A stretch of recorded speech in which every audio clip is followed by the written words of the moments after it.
안녕하세요. 저는 30대 중반 여성입니다. 지금은 경기도에 살고 있고 결혼한 지는 이제 3년쯤 됐네요. 현재는 임신 중이에요. 오늘은 제가 겪은 황당하고 어이없는 일에 대한 이야기를 하려고 이렇게 사연으로 보내게 되었습니다. 우선 그 이야기를 하기 위해서는 제가 남편과 결혼하게 되기까지의 과정을 이야기해야 할 것 같네요. 저는 원래 어린 시절부터 일찍 결혼하고 싶었습니다. 외동딸에게 맞벌이 하시는 부모님, 그 때문에 몹시 외롭게 자랐거든요. 그래서 가족이 많은 친구나 텔레비전에서 화목한 가정을 보면 늘 부러웠어요.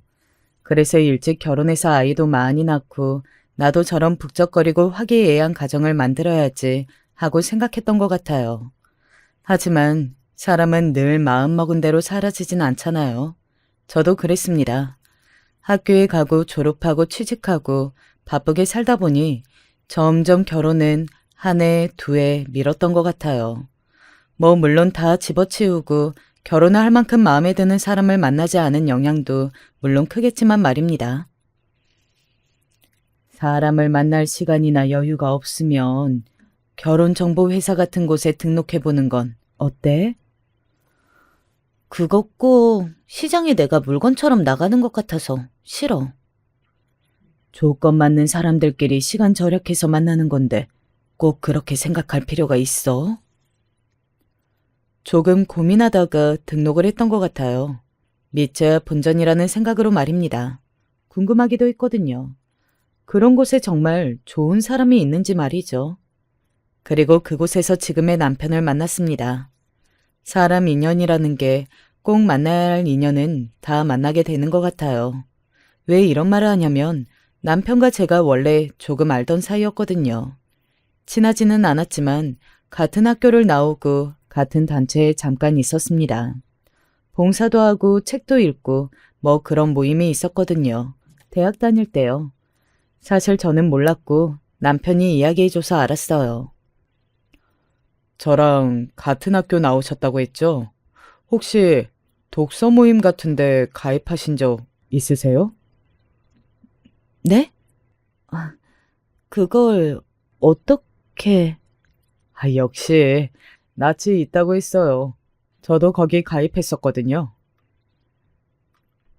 그래서 첫 만남부터 학교 이야기에 거기 같이 있었던 다른 친구들이 어떻게 사는지에 대한 이야기에 아무튼 시간 가는 줄 모르고 대화를 나눴던 것 같아요. 그런 곳에서 이런 인연을 만나게 될 거라고는 한 번도 상상해 본 적이 없었습니다. 남편과 저는 빠르게 연애했고 금방 결혼 이야기가 오고 갔어요. 사실 그런 프로그램을 통해 몇 번 만나게 되면 바로 결혼 이야기가 오고 가잖아요.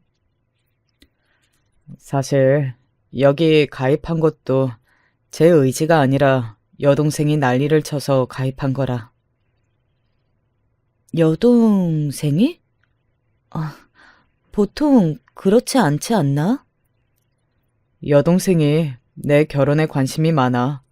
그 전부터도 얼마나 빨리 결혼하라고 닥달했는지. 아휴.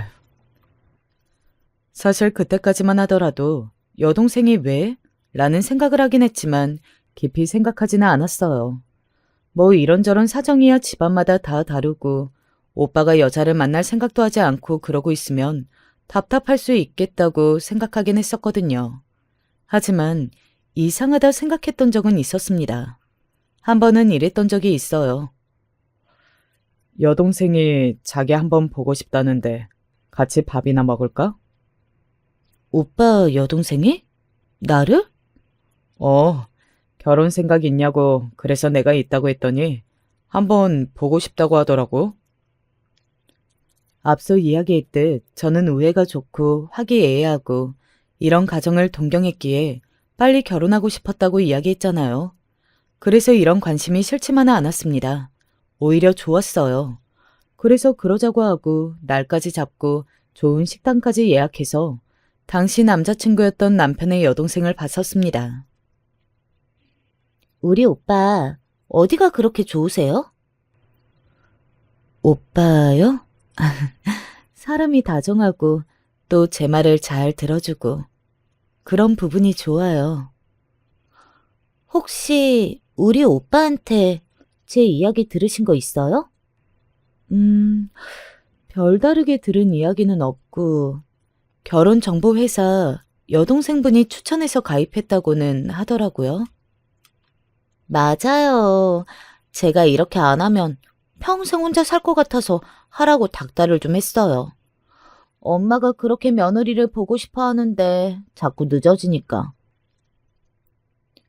만나는 내내 엄마, 엄마 하면서 당시 남자친구의 어머니였던 시어머니 이야기를 하길래 아, 엄마를 무척 좋아하나 보다. 가족끼리 참 사이가 좋구나. 굉장히 긍정적으로 생각했어요.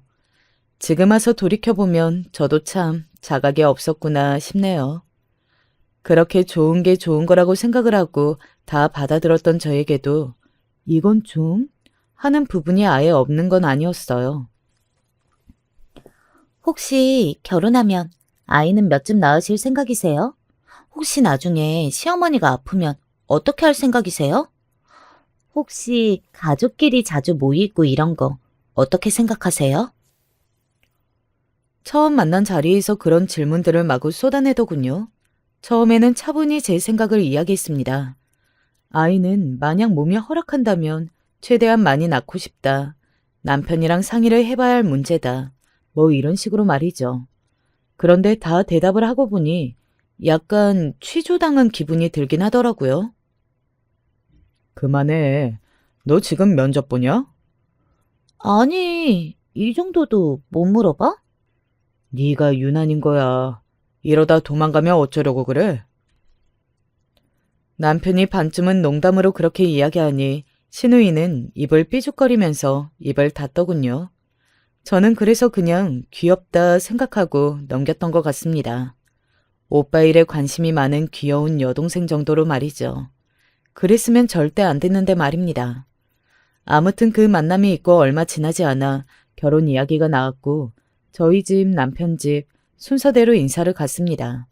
그리고 그곳에서도 신우이의 그 유난스러운 행동들이 계속됐어요. 처음으로 저건 조금 너무 나간 거 아닌가 했었던 것 같아요. 나중에 우리 엄마 모시고 살 생각 있어요? 뭐 물론 시어머니가 되실 분이 그런 질문을 했어도 초면에 하면서 어이가 없었겠지만 시누이가 될 사람이 그런 질문을 하니 엄청나게 당황스럽긴 하더군요. 제가 너무 당황해서 아무 말도 하지 못하고 어버버거리자 시누이가 말을 이었습니다. 한 번에 그러겠다는 말은 못하시네? 시누이가 마음에 들지 않는 듯 그렇게 이야기했고 이번에는 남편이 인상을 팍 썼습니다. 그리고 그 모습을 본 시어머니가 시누이를 말렸어요. 너는 첫인사를 하러 온 사람한테 그런 질문을 하니? 처음부터 묻고 지나가야지. 예의 없이 그만해. 아니. 그만하라는 말 못 들었냐? 남편이 낮게 말을 하고 그런 남편의 모습을 본 시어머니가 시누이의 팔뚝을 꼬집으며 일단락이 되기는 했어요. 그것 말고는 무난한 인사자리였지만 그 이야기가 머릿속에서 떠나지 않았습니다. 그래서 집에 가는 길에 남편에게 물었어요. 자기 여동생이 많이 효녀네? 아, 그거 신경 쓰지 마. 지는 더럽게 속썩이면서 내가 그러는 건 못 받아내야. 이기적이야 아주. 그래도 자꾸 저런 이야기를 하니까 너무 진심 같아 보여서. 어머니도 가만 계시는데 자기가 뭐 어쩔 거야. 신경 쓰지 마. 물론 매우 찝찝하긴 했지만 남편 말도 뭐 맞긴 하잖아요. 정작 시어머니가 아무 말 없이 있고 또 시누이가 그런 말을 하면 오히려 말리는데 시누이 하나 유별난 거 두고 신경을 계속 쓸 필요가 없다고 생각했습니다. 그리고 그 이후로 결혼을 깰 게 아니라면 더더욱 말이죠. 그래서 그 이후로는 신경을 쓰지 말자 다짐하며 지냈던 것 같아요. 물론 그럼에도 불구하고 신경 쓰이는 부분이 많기는 했습니다. 혼수나 예단 부분에서도 시어머니보다 시누이가 말을 더 보탰어요. 우리 엄마한테 이 정도는 해줘야 한다. 우리 엄마는 이건 있어야 한다. 하나뿐인 아들 보내는 건데 섭섭하면 안 된다. 사사건건 간섭하고 입을 댔어요. 그거 사실 네 시어머니 뜻인 거 아니야? 그게 무슨 소리야? 직접 이야기하기에는 모양이 그러니까 그냥 자기 딸 통해서 말하는 거지. 자기는 나쁜 시어머니 되고 싶지 않고. 에이, 설마. 아니, 그렇지 않고서야 딸내미가 자기 아들 혼사에 그렇게까지 간섭하는데 가만 내버려 둔다고? 말리긴 하셔. 입으로 하지 말라고 타박 좀 하는 게 어디 말리는 거냐? 내 생각에도 네 시어머니가 자기가 못하는 말을 시누이 입으로 하는 것 같아. 친구들이 하나같이 다 그렇게 이야기하니까 정말 그런가? 하는 생각이 들었던 것 같아요. 그래서 시어머니의 뜻이 그런가 싶어 결혼 시작부터 밉보이지 말자는 생각으로 요구하는 것들을 최대한 맞춰드렸습니다. 그 덕에 뭐 무리를 좀 하긴 했지만 그래도 그 정도는 제가 해결할 수 있는 선이긴 했어요. 하지 말라니까 왜 다 했어? 결혼 시작부터 괜히 싫은 소리 듣고 싶지 않아서 그냥 했어. 오빠도 모른 척해. 미안하다. 남편이 그렇게 이야기하면 자기 식구들 몰래 저와 저희 친정 엄마에게 비싼 가방 하나씩을 선물해줬어요. 그런 남편의 마음 씀씀이에 그래도 이 결혼은 잘하는 결혼이라고 스스로 마음의 위안을 얻었던 것 같습니다. 그렇게 남편과 저는 결혼했어요. 그 문제 빼고는 별다르게 큰일 없이 말입니다. 신혼여행을 가서도 정말 행복했습니다. 이렇게 대화가 잘 통하고 마음이 맞는 사람과 결혼하게 된 것 자체가 엄청난 축복이라고 생각했거든요. 그만큼 남편과 저는 잘 맞았고 말입니다. 그런데 신혼여행을 다녀오자마자 일이 터졌어요. 이걸 지금 신행 선물이라고 사온 거예요? 제가 사온 시어머니의 화장품이 시누이가 마음에 들지 않는다는 듯 말했습니다. 그래도 그 화장품이 명품 화장품에 가격이 꽤 나가는 화장품이었거든요. 저희 친정 엄마보다 더 좋은 걸로 사온 건데 그런 말을 들을 거라고는 꿈에도 생각하지 못했어요. 이게 왜? 다른 집 며느리들은 신혼여행 다녀오면서 명품 가방 하나씩은 턱 사온다던데. 그 명품 가방 온수로 2개나 있잖아. 그건 그거고 이건 이거지. 그게 어떻게 그거고 이게 어떻게 이거야? 그게 몇 개월이나 됐다고? 오빠는 대체 누구 편이야? 누구 편이 아니라 네가 말도 안 되는 소리라니까 이러는 거잖아. 뭐가 말도 안 되는 소리야. 다 물어봐.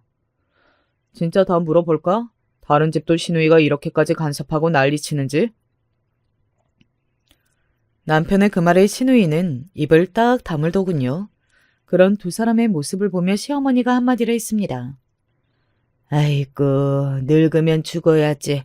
무슨 부귀 영화를 보겠다고 이렇게 자식들이 싸우는 걸 보고 있어야 하는 건지 원. 엄마, 그런 말 좀 하지 말라니까. 그러니까 너도 좀 그만해라. 뭘 그만해? 내가 뭘 잘못했다고. 사실은 엄마가 받으면 네가 들고 다니려고 그러는 거 아니야? 뭐? 그렇지 않고서야 어머니는 괜찮다는데 네가 왜 난리야? 그리고 어머니 그 가방들 들고 다니시는 것도 본 적 없고 오빠, 진짜 말 다 했어? 덜 했으면 시어머니가 그런 두 사람의 모습을 보면서 그만하지 못해? 라고 소리를 지르고 나서야 두 사람의 말싸움이 끝이 났습니다. 저는 정말 어안이 벙벙했어요. 신혼여행을 하고 온 날 그런 소리를 들을 거라고는 상상도 하지 못했었거든요. 물론 남편이 제 편을 들어준 건 정말 고마웠지만 그런 일이 있었는데 기분이 좋을 리는 없잖아요. 그래서 그날 계속 기분이 좋지만은 않았습니다. 그래도 그런 티를 낼 수가 없어 애써 웃고 있었어요. 제가 부엌에 물을 가지러 갔는데 시누이가 저를 따라오더군요. 솔직히 따라올 때 나한테 할 말이 있어서 따라오는구나 싶기는 했어요. 눈치껏 좀 잘해요. 내가 이런 소리 안 해도 되게. 시누이의 그 말에 제가 아무 대꾸도 하지 않고 가만히 바라보기만 했어요. 대답 안 해요? 그 말에 제가 어이가 없어져서 물었어요. 제가 아가씨 동생이에요? 아니면 부리는 사람이기래요? 왜 이렇게 갑을 관계처럼 늘 명령하듯 이야기하시는 거예요? 뭐라고요? 저는 오빠랑 결혼한 거지. 이 집안에 헌신하러 들어온 사람이 아닌데 왜 자꾸 이렇게 밑사람 대하듯이 이야기하시는 건지 모르겠어요. 제가 여기 취직했어요? 제 그 말에 아무 말도 하지 못하고 어이가 없다는 듯 헛웃음만 짓고 있더군요. 저는 그런 신우이에게 말을 이어서 했습니다. 저는 제가 할 수 있는 도리나 할 수 있는 선에서 최대한 다하려고 노력하면서 살 거예요. 예의가 없는 사람도 아니고 못 배워 먹은 사람도 아니니까. 그니까 그 이상은 자꾸 요구하지 마세요. 그리고 저한테 명령하듯 말하는 것도 조금 고쳐주세요. 저는 동등한 입장에서 오빠랑 결혼한 거니까 저희 친정에서는 아무도 오빠한테 아가씨처럼 말 안 해요. 그렇게 말하고서는 부엌을 빠져나왔습니다. 뒤에서 씩씩거리는 소리가 들려왔지만 신경 쓰지는 않았어요. 사실 결혼 전부터 내내 하고 싶었던 말이었는데 여태 참은 거였거든요. 그래서 당시에는 속이 다 후련했던 것 같습니다. 그리고 집으로 돌아가던 길에 남편에게도 아가씨에게 이런 말을 했다고 다 이야기했어요. 잘했어. 걔는 그렇게 한 번씩 꼭 찝어줘야 돼. 난리 치시는 거 아니겠지? 지가 난리를 어떻게 쳐? 다 맞는 말만 했는데. 그런 말 들었다고 난리 치면 본인만 더 이상한 사람 되는 거야. 실제로 그때 당장 별다른 일은 없었어요. 나중에 듣기로는 제가 했던 모든 말을 과장하고 뻥튀기 하고 자기가 유리한 쪽으로 바꿔서 온갖 집안 사람들에게 다 일러바치듯 전달했다는 걸 알게 되었지만 말입니다. 하지만 저에게 그걸로 말을 꺼낸 사람이 아무도 없는 걸 보면 신우이의 평소 행실을 알 수 있다고 생각했습니다. 늘 그렇게 과하게 행동하는 사람이라는 걸 아니까 저에게 그런 말을 아무도 전달하지 않은 거겠죠. 아, 얘가 또 이러네 하고 넘어간 거라고 말입니다. 아무튼 신우이는 제가 하는 모든 말과 행동을 마음에 꽁하게 담아두고 무슨 일만 생기면 자기가 마음에 안 들었던 제 행동이나 말에 대해서 주기적으로 이야기를 하곤 했어요. 저는 처음에는 굉장히 많이 스트레스를 받았는데 시간이 지나면서 무뎌졌던 것 같습니다. 물론 신우이의 그런 잔소리의 횟수가 조금 줄어든 것도 있긴 했어요. 그 사이에 신우이에게 남자친구가 생겨서 정신이 없어 한다고 들었거든요. 좋아 죽으려고 하던데? 결혼할 거라고? 만난 지 얼마 안 됐잖아. 무슨 벌써 결혼이야? 뭐 좋으면 빨리 할 수도 있지. 난 빨리 결혼했으면 좋겠다. 왜? 지 가정이 생기면 남의 가정사에 덜 신경 쓸 거 아니야. 아주 그냥 진절머리가 나. 남편 이야기를 듣고 보니 정말 그렇겠더라고요. 그래서 저도 진심으로 신우이가 만나는 남자친구와 좋은 결실을 맺기를 기도했던 것 같습니다. 하지만 저의 그런 기도는 하늘에 닿지 않았어요. 얼마 지나지 않아 신우이가 남자친구와 헤어졌다는 소식을 전해 들었거든요. 그리고 신우이의 짜증과 히스테리는 날로 심해졌습니다. 우리 날거 못 드시는 거 몰라요?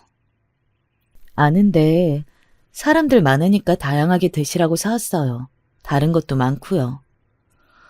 못 드시는 음식을 상 위에 올려놓으면 엄마는 소외감을 느낄 거 아니에요. 네? 이렇게 배려심이 없어서 원.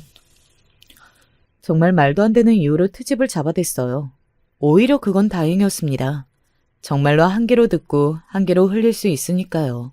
하지만 그럴 수 없는 이야기들도 있었어요. 언니는 왜 아이를 안 가져요? 결혼한 지 2년이 다 되어갈 때 신우이가 저에게 그렇게 묻더군요. 아이가 조금 늦어지고 있는 건 맞았습니다. 그래서 저도 병원에 가보고 여러 가지 검사도 받으면서 노력하고 있었어요. 남편도 저도 몸에 문제가 있는 건 아니었는데 요즘은 건강해도 임신이 되지 않는 경우들이 많잖아요. 그래서 난임이라는 말도 있고 말이죠. 저도 그 이도 병원에 가봤는데 병원에서는 별 문제가 없다고 하니까 곧 들어서지 않을까 생각하고 있어요. 아니, 언니 나이도 생각해야죠. 그렇게 생길 거라고 마음 편하게 있어도 돼요? 그러다 안 생기면? 안 생기면 또 그건 어쩔 수 없는 거 아닐까요? 제가 뭐 어떻게 할 수 있는 부분도 아니고. 물론 더 노력한 마음의 준비와 의사가 있긴 했지만 그렇게 삐딱하고 아니 꼽게 이야기하는 신우이를 보고 있으니 그런 말을 해주고 싶지 않더군요. 그래서 더 그렇게 이야기했던 것 같아요. 아니나 다를까 신우이는 버럭 화를 내더군요. 아니, 그럼 무책임한 말이 어딨어요? 그러면 지금 손주는 언제 보나 늘 기다리는 우리 엄마는 어떡하라고? 노력을 안 하겠다는 말이 아니라 안 되면 뭐 어쩔 수 있나 라는 말을 한 거였어요. 그런 마음가짐으로 뭘 한다는 거예요? 안 돼도 되게 해야지. 정말 전부터 느꼈는데 언니는 마음가짐이 글러먹었어요. 사람한테 글러먹었다는 표현을 쓴다는 게 어이가 없었고 이번 일로 이런 소리를 듣는 건 더 어이가 없더군요. 그래서 정색했습니다.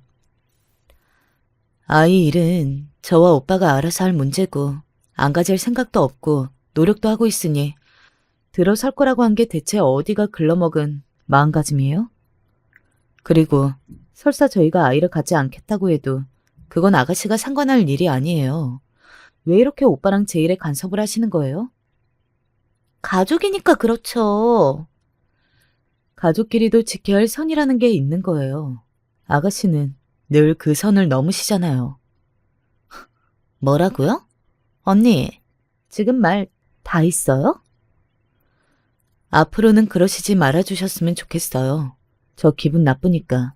한 번만 더 이러시면 저도 이제 오빠한테 이야기하는 수밖에 없어요. 그동안 자잘하게 시비를 걸어온 것들은 남편에게 이야기하지 않은 것들도 많았거든요. 제가 남편에게 굳이 다 전달하지 않는다는 걸 신우이도 알고 있었고 말입니다. 지금 협박하는 거예요? 아니요. 기본적인 예의를 지켜달라고 말하는 거예요. 그렇게 말하고 입을 다물었습니다. 신우이도 더 이상 저에게 말하지 않았고 말이죠. 다만 시어머니에게 무슨 말을 어떻게 전달한 건지 시어머니가 저를 불러다 그러시더군요. 애를 안 낳겠다고 했다던데 진짜니? 아가씨한테 이야기 들으신 거면 저는 그렇게 말한 적 없으니까 안심하세요. 그냥 오빠도 저도 건강에 문제가 없고 그러니까 자연스럽게 곧 생길 거라고 한 거예요. 병원 다니면서 막 치료받고 그런 단계는 아닌 것 같다고 하니까 그렇게 받아들이신 것 같아요. 제 대답에 시어머니는 안심한 것 같으면서도 어딘가 불안한 얼굴로 저를 자꾸 바라보시길래 저도 아이는 갖고 싶다고 몇 번이고 안심을 시켜드려 했는지 모릅니다. 아니, 너희 시어머니도 진짜 왜 말을 그렇게 전하는데 자기 딸 안 웃네? 실은 자기 딸이 자기가 하고 싶은 말 대신 다 해줘서 속 시원하다 하는 거 아니야? 그렇지 않고서야 이런 일이 반복되는데 왜 아무 말 안 하고 있겠냐고. 말리긴 하셔. 너랑 네 남편이 있을 때 눈앞에서만 그러는 척하는 거라니까. 아, 그래. 뒤에서는 분명 네 신우랑 쿵짝이 맞아서 너 욕하고 있을 거라니까? 아, 진짜 너도 답답하다, 답답해. 물론 그런 생각을 하지 않은 건 아니었지만 그렇게까지 생각하면 너무 답답하고 억울할 것 같아서 그렇게까지는 생각하지 않기로 한 거였거든요. 게다가 시어머니는 뒤에서 무슨 말 하는지는 몰라도 적어도 저에게 직접적으로 뭔가를 말하진 않았으니 말입니다. 그리고 그 일 이후로 신우이의 저에 향한 임신에 대한 잔소리는 더더욱 심해졌습니다. 정말 제가 아이를 낳지 않을지도 모른다고 생각한 모양이었어요. 병원 가보라니까요? 제가 알아서 할게요. 아니, 뭘 알아서 해요, 대체. 병원에 이미 가봤는데 아무 문제 없다고 했었다니까요? 시험관인가 그런 것도 있잖아요. 아직 몸이 건강하고 별 문제 없고 그렇게 오래되지도 않았는데 벌써 그런 거라면 나중에는 몸이 상해서 자연 임신은 아예 안 될 수도 있대요. 저도 안 알아본 거 아니니까 그만하세요 좀. 뭐가 오래 안 돼요. 이제 결혼한 지 2년인데. 이 정도면 오래 안 된 거라고 이미 의사 선생님께 다 듣고 왔고 그리고 스트레스가 임신에 제일 취약한 거 몰라요? 저는 아가씨한테 이런 이야기 들을 때마다 스트레스가 하늘로 치솟아요. 되려던 임신도 안 될 것 같으니까 제발 그만하세요. 지금 제 탓하는 거예요? 그런 소리 듣기 싫으면 그만하세요. 그렇게 이야기하면 입을 다물고 또 다음에 만나면 또 스트레스를 주고의 반복이었습니다. 참다 참다 남편에게 이야기했어요. 너 한 번만 그걸로 더 이 사람 스트레스 주면 그냥 딩크족으로 살 거니까 그런 줄 알아. 남편이 그렇게까지 말하고 나서야 신우이는 드디어 입을 다물었어요. 그러면서도 늘 궁시렁거리기는 했습니다. 정말 징하죠? 그러고 얼마 지나지 않아서 저는 임신을 했어요. 그야말로 온 집안의 경사였습니다. 남편도 그렇게 좋아하는 모습은 처음 봤고 저희 친정 식구들도 엄청나게 반가워하더라고요. 다들 말은 하지 않아서 그렇지 기다렸구나 하는 걸 알 수 있었어요. 아이고, 괜한 걱정을 했구나. 이렇게 금방 들어설걸. 내가 잔소리해서 더 신경 써서 그런 거 아니야? 말이 되는 소리를 해라. 너 때문에 늦어졌을 수는 있어도. 뭐? 조용히 해라. 임신 초기에 조심해야 하는 거 모르니? 큰 소리 내지 마. 저는 시어머니의 그렇게 단호한 모습은 처음 봤습니다. 시어머니가 그렇게까지 단호하게 나오자 신우이는 정말 두말 않고 입을 다물더군요. 그 모습을 보고 한 가지 안 사실이 있었어요. 그동안 시어머니가 신우이를 말린 건 진심으로 말린 게 아니라는 것을 말입니다. 진심으로 안 된다고 하는 건 이렇게 하실 수 있구나 하고 말이죠. 아무튼 그날 이후로 신우이는 저에게 일절 잔소리하거나 트집을 잡지 않았습니다. 시어머니가 혹여나 임신 초기에 무슨 일이라도 생길까봐 저에게 아무 말도 하지 말라고 단호하게 말씀하셨거든요. 저는 그때 시어머니가 그렇게 단호하게 말 잘할 수 있는 사람이었다는 것도 신우이가 그렇게 말을 잘 들을 수 있는 사람이었다는 것도 처음 알았어요. 거봐, 진심으로 말린 거 아니라니까 그러네. 그럴 줄 알았어. 친구들이 그렇게 이야기하면서 혀를 차더군요. 그리고 앞으로 아이를 낳으면 또다시 시작될 텐데 네가 중심을 잘 잡고 절대 휘둘리면 안 된다고도 말이죠. 하지만 친구들의 그 예상은 틀렸습니다. 아이를 낳고 다시 시작된 게 아니라 제가 안정기에 접어들었을 때 바로 신우의 잔소리는 다시 시작이 되었거든요. 이번에는 제가 회사에 계속 다니는 문제였어요. 회사 언제 그만두실 거예요? 그만둘 생각 없는데요? 제가 당황해서 되물었습니다. 저는 한 번도 회사를 그만둬야겠다고 생각했던 적이 없었거든요. 아이를 낳을 때쯤 육아휴직을 갖고 복귀할 생각이었어요. 저는 제 일이 좋았고 재밌었고 또 일하면서 보람을 느끼는 타입의 사람이었기 때문에 일을 그만둬야겠다는 생각은 단 한 번도 해본 적이 없었습니다. 그런 저의 대답에 신우이가 눈이 동그래져서 그게 무슨 말이냐는 듯 되물었습니다. 그러면 일을 계속하겠다는 말이에요? 왜요? 저는 제 일이 좋고 재밌고 또 안 할 이유가 없으니까요. 안 할 이유가 왜 없어요? 아이가 생겼는데? 아이가 생겼다고 일을 다 그만두는 건 여자한테 너무 불공평한 거 아닌가요? 같이 키우면 되는 거고 또 여건 맞춰서 하는 거지. 아니, 오빠가 돈을 못 버는 것도 아니고 우리 집도 지원해 줄 수 있을 만큼은 여유로운데 왜 그런 고생을 하냐는 거냐 말이죠. 저는 일하는 게 고생이 아닌데요. 하고 싶어서 하는 거지. 세상에 하고 싶은 것만 하면서 사는 사람이 어디 있어요? 그러니까요. 하고 싶은 것만 하고 사는 사람이 없는데 왜 늘 포기는 여자만 하냐고요. 아니, 아기는 엄마 품에서 자라는 게 좋으니까. 그렇게 자라지 않아도 잘 자라는 아이 많고 또 엄마 아빠가 끼고 살아도 못 자라는 아이는 못 자라요. 다 어떻게 키우느냐에 따라 다른 거니까 이 이야기는 그만하죠. 하지만 신우이는 지치지 않았습니다. 그 뒤로도 볼 때마다 저에게 진짜 일 계속할 거냐, 그만둬라, 엄마가 뭐 그러냐 하며 시비를 걸어댔어요. 제가 제발 좀 그만하라고 버럭 소리를 지르기 전까지는 말입니다. 중간에서 말리는 신용만 하는 시어머니도 정말 마음에 들지 않았어요. 전에 말리는 걸 보면 진심으로 말리고 싶은 건 그렇게 하실 수 있으면서 하지 않은 걸 보고 있으니 그냥 시어머니도 시누이의 뜻에 동의하거나 혹은 자신의 생각을 시누이를 통해서 말하고 있다고 확신도 들었고 말이죠. 당분간 시댁 안 갈래. 남편에게 그렇게 말했더니 남편은 적극적으로 그러라고 하더라고요. 자기가 다 말해주겠다고 말이죠. 그리고 정말 당분간 시댁 식구들을 보지 않았습니다. 연락이 와도 그냥 대답만 대충 하고 말았어요. 그렇게 어느 정도 지나니 시어머니와 시누이가 집으로 그냥 찾아왔더군요. 손에 반찬을 바리바리 싸서 들고 말이죠. 반찬을 주러 오겠다는 말은 사실 핑계고 저에게 잔소리하고 또 어떻게 지내는지 확인하러 온 게 눈으로 보였습니다. 배가 제법 나왔구나. 먹고 싶은 건 없니? 언니, 이런 시어머니가 대체 어딨어요? 그러니까 언니는 우리 엄마한테 진짜 잘해야 돼.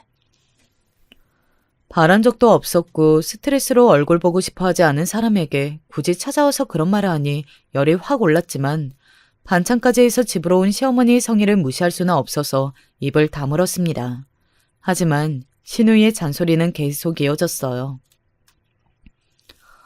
언니도 진짜 고집 센 것 같아요. 이 정도 했으면 그만두겠다는 말이라도 하겠다. 그런데 끝까지 그런 말을 안 하는 거 보면. 그만둘 생각이 없는데 어떻게 빈말이라도 그런 말을 해요? 아니. 시누이가 또 뭔가 짜증을 내려고 시동을 걸려는 찰나 남편이 퇴근하고 집으로 왔어요. 일하다 온 사람 그만 좀 잡고 너는 어머님 좀 그만 따라다녀. 내가 뭐? 그 나이 먹도록 어떻게 어머니 품을 못 벗어나냐? 결국은 또 남편에게 한 소리 들었고 말입니다. 그리고 얼마 지나지 않아 그 사건이 터졌어요. 때는 시어머니의 생신쯤이었습니다. 제가 그즘 몸이 좀 안 좋았어요. 컨디션이 많이 떨어져서 회사에서도 육아휴직을 예정보다 조금 빨리 냈거든요. 정말 하루 종일 누워서 손 하나 까딱하지 않았어요. 혹시나 시댁 식구들이 알면 시누이가 쪼르르 달려와 또 잔소리 해댈까봐 남편에게도 말하지 말아달라고 이야기한 뒤 친정에 가 있었습니다. 그곳에서 엄마가 해주는 밥을 먹고 보살핌을 받으며 하루하루 조금씩 좋아지고 있는 중이었어요. 원래 작년과 재작년에는 제가 시어머니 생신 때 시댁에 가서 음식도 다 하고 또 용돈도 드렸었거든요. 시누이는 용돈 액수가 그게 뭐냐, 돈으로 주는 건 성의가 없는 거 아니냐, 매번 뭐라 해댔지만 저는 나름대로 최선을 다해서 챙겼었습니다. 그런데 올해는 정말 그럴 수 없었어요. 몸도 마음도 그럴 여유가 없었고 무엇보다 남편과 이렇게 이야기를 나눴습니다. 내가 집에다가 잘 말씀드릴게. 그러니까 당신은 아무 생각하지 말고 푹 쉬면서 몸조리나 잘해. 고마워.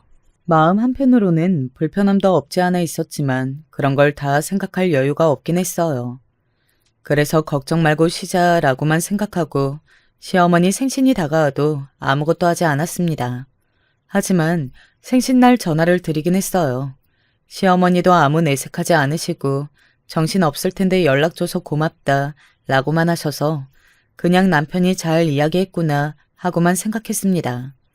그리고 일주일쯤 지나 컨디션이 조금 올라와서 다시 집으로 갔어요. 엄마는 당분간 더 오래 머물렀으면 좋겠다고 했지만 집을 너무 오래 비워두는 것도 마음이 쓰였고 아침 저녁으로 아무도 없는 집에 계속 왔다 갔다 하는 남편에게 신경이 쓰였거든요. 그런데 집으로 시누이가 찾아왔습니다. 남편이 없는 낮 시간에 말이죠. 보자 하니까 너무한 거 아니에요? 제 얼굴을 보자마자 시누이는 버럭 소리를 질렀어요. 정말 놀라서 순간 심장 쪽으로 움켜잡았습니다. 시누이는 상당히 흥분한 듯 보였어요. 우리 가족을 얼마나 우습게 보면 우리 엄마 생일 안 챙겨?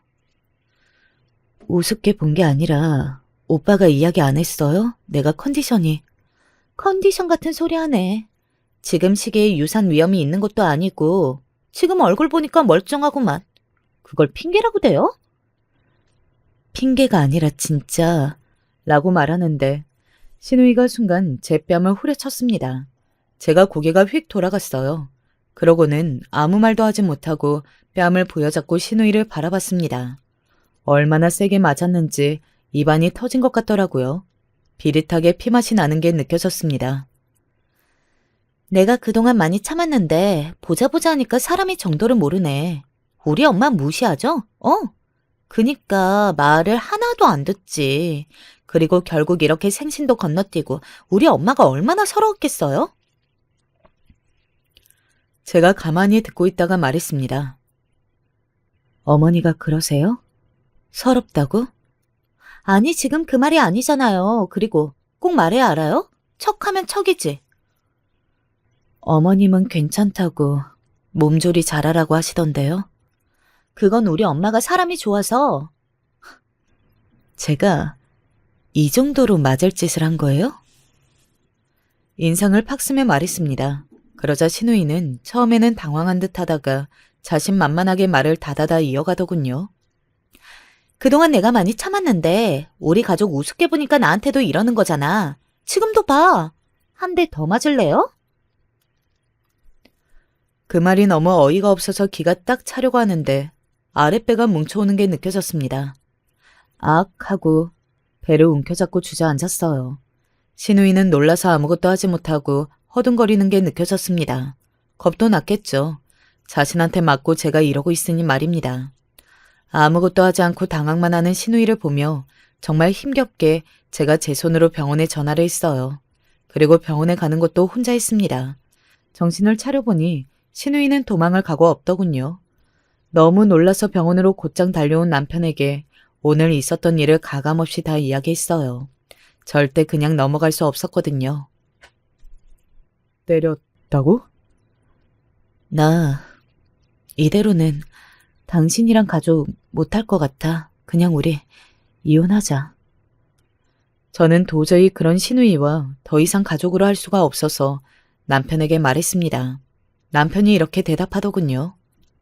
그 자식 때문에 우리가 왜 이혼해? 가만히 있어. 내가 알아서 해. 당신 앞으로 절대 그런 소리 안 듣게 할게. 남편이 분노로 얼굴이 시뻘겋게 달아올라서 말했습니다. 그도 그럴 것이 병원에서 하마터면 조산할 뻔했다. 아직 주차가 너무 일러서 만약 그랬으면 아이의 안전을 보장할 수 없었다 라는 이야기를 들은 뒤였거든요. 당연히 분노할 만한 일이었습니다. 장모님 곧 오시지? 지금 병원 앞이시래. 그럼 당신 잠깐 장모님이랑 있어. 나 집에 좀 갔다 올게. 2년을 내가 가만두나 봐라. 남편은 그렇게 이를 악물더니 병원을 뛰쳐나갔습니다. 곧 엄마가 들어왔고 저는 그 길로 잠이 들었어요. 스트레스로 피로가 몰려온 건지 아니면 약기운인지는 몰라도 정말 한참을 잤습니다. 일어나 보니 정말 난리가 나 있는 상황이더라고요. 저를 깨우지 않고 눈치만 보고 있던 시어머니가 저를 보자마자 달려오듯 제 앞으로 왔습니다. 그러고는 거의 우는 소리로 말씀하셨어요. 아가야, 내가 정말 미안하다. 이게 내가 다 자식 교육을 잘못해서 그래. 영은이 지금 집에서 자기 오빠한테 크게 혼나고 아무것도 못 먹고 울기만 하고 있다. 자기도 자기가 잘못한 거 너무 잘 알아. 그러니까 한 번만 용서해주지 않으련. 앞으론 절대로 다시는 이런 일 없게 하겠다고 나랑도 다짐했다. 그러니까 한 번만 받아다오. 이혼이라니 세상에 어떤 그런 절대 있을 수 없는 일이야. 응? 시어머니가 저에게 빌듯 이야기했습니다. 신우이가 한숨도 못 자고 하나도 못 먹고 울기만 하고 있으니 용서해달라고요. 문득 궁금해져서 물었어요. 아가씨가 직접 사과를 해야지. 왜 어머님이 하세요? 제 말에 순간 시어머니가 멈칫했습니다. 저는 어머님한테 받을 사과 없습니다. 저한테 정말 용서를 구하고 싶거든 직접 와서 이야기하라고 하세요. 아니면 그 어떤 말도 듣지 않을 거니까. 아가, 저한테 사과하기 싫대요? 제 말에 시어머니가 당황하더군요. 아니, 그럴 리가 있겠니. 다만 지금은 좀 놀라서. 그러면 직접 오라고 하세요. 그렇게 말하고는 시어머니를 돌려보냈습니다. 뭐 직접 와서 사과한다고 다 받아주겠다는 건 아니었지만 그래도 본인이 저지른 짓은 본인이 수습하려는 노력이라도 해야 하는 거 아니겠어요? 그렇게 시어머니가 어딘가 찜찜한 얼굴로 한숨을 쉬며 돌아갔고 잠시 뒤 남편이 왔어요. 뭘 어떻게 했길래 그래? 걔는 나한테 아니, 우리한테 이러면 안 됐어.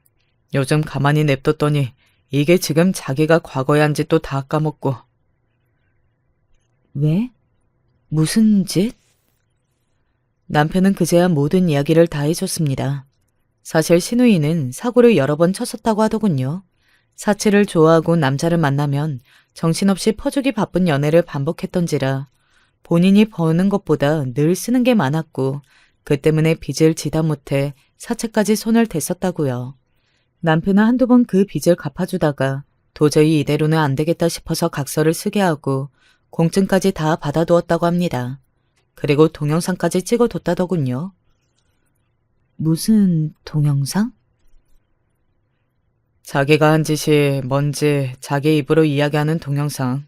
왜 빚을 지게 되었고 자신이 얼마나 인간 말종인지 내가 다 읽게 했거든. 본인 입으로 본인이 한 짓을 읊으면 정신을 조금이라도 차리지 않을까 싶어서. 그리고 내가 한 번만 더 이런 일이 생기면 그 동영상을 너 아는 모든 사람한테 다 보낸다고 했어. 그렇게 협박하고 마지막으로 빚 갚아줬었거든. 다행히 그 뒤로는 돈으로 문제되는 일은 없었고 물론 자기가 번 돈 저축 하나 못하고 본인이 다 쓰는 것 같기는 하지만 신우이는 정말 엄청난 과거를 가지고 있더군요. 저에게 이야기하면 혹시나 제가 도망갈까 싶어 남편은 그간 이야기하지 않았다고 합니다. 그런데 본인이 돈 못 쓰고 하는 스트레스를 이렇게 푸는 것 같아서 이제는 더 이상 두고 볼 수 없다고 말이죠. 그러면서 비밀로 했던 것도 사과했어요. 당신한테 이야기하지 않은 건 정말 미안해. 어머니도 그래서 동생한테 막 할 수 없었을 거야. 혹시나 쟤 저러다 또 삐뚤어지면 어쩌나 하는 조심스러운 마음도 있으셨을 거고. 그간 시어머니가 왜 신우이를 그렇게까지 호되게 혼내지 못했는지에 대한 이해도 단박에 되긴 하더군요. 제가 오해를 한 게 죄송했습니다. 물론 아무도 모르는 오해였지만 말이죠. 내가 인연 끊자고 우리 가족 내 식구 이렇게 괴롭히는 거 더는 못 참겠다고. 너 때문에 나는 지금 자식도 잃을 수도 있었다고. 그간 빌려준 돈 다 받아내야겠으니 갚으라고 하고 왔어. 그리고 앞으로는 정말 가만히 있지 않을 거니까 당신한테 찍소리도 하지 말라고. 그냥 죽은 듯 살라고. 그리고 돈은 다달이 얼마씩 갚으라는 이야기와 그게 다른 각서까지 받아왔더군요. 남편은 참을 만큼 참았다고 했습니다. 그 모든 이야기를 받아들이는 것도 사실 시간이 조금 필요했던 것 같아요. 그렇게 대책 없는 신우이와 계속 가족으로 살아야 한다는 걸 생각하니까 답답해져 오더라고요. 그리고 다음 날 신우이가 병원으로 찾아왔습니다. 늘 저를 보던 모습과는 완전 반대의 모습을 하고 말이죠. 얼마나 울었는지 퉁퉁 부은 얼굴과 어딘가 기가 죽은 얼굴을 하고 눈치를 보며 시어머니의 손에 이끌려 병실에 들어왔어요. 그러고는 눈이 마주치자마자 저에게 다가와 손을 잡았습니다. 언니, 한 번만 용서해 주세요. 네? 오빠가 저 진짜 가만 안 둘 것 같아요. 그 영상 공개하면 저는 진짜 날아가요. 그리고 그 돈도 제가 어떻게 한 번에 갚아요? 앞으로 언니한테 정말 절대 그 어떤 말도 안 할 테니까 오빠 좀 설득해 주세요. 네? 그렇게 말하며 사정사정하더군요. 그런 신우이를 보고 제가 말했습니다. 그렇게 한번 호되게 당했으면 정신을 차리고 제대로 살 생각을 해야지. 왜 남을 괴롭히는 걸로 본인 스트레스를 풀어요? 그렇게 에너지를 분출할 곳이 없으면 차라리 운동을 하던가. 신우이는 저의 그런 말에 순간순간 자존심이 상해하는 표정을 짓기는 했지만 지금은 그런 걸 티내면 정말 큰일 나는 시기라는 것을 본인도 아는지 정말 찍소리도 하지 못했습니다. 그리고 나는 오빠 설득할 생각 없어요. 아가씨 용서할 생각도 없고요. 나는 덕분에 아기를 잃을 뻔했어요. 저는 그 기억을 평생 끼고 살 겁니다. 그냥 남남처럼 지내요. 이혼은 오빠랑 안 하기로 이야기했으니까. 신우이랑 평생 남남처럼 사는 조건으로 이유는 다시 생각해보겠다고 남편에게 이야기했거든요. 시어머니는 다행이라는 듯 한숨을 쉬었지만 신우이는 그렇지 않아 보였습니다. 그러면 제가 그 돈을 다 갚아야 한다는 거네요? 그건 오빠랑 이야기하셔야죠. 오빠 돈인데. 신우이는 인상을 확 찌푸리며 순간 욱한 듯 뭐라 이야기하려고 했지만 이내 시어머니의 손에 이끌려 밖으로 나갔어요. 그리고 저는 신우이에 대한 관심과 들려오는 소식을 일절 듣지 않았습니다. 정말 남남처럼 지냈던 것 같아요. 제가 시댁에 가는 날이면 신우이는 절대 오지 않았고 그리고 시댁 식구들도 신우이에 관한 이야기는 저에게 일절하지 않았습니다. 아이를 낳고 그 아이도 신우이는 한 번도 보지 못했어요.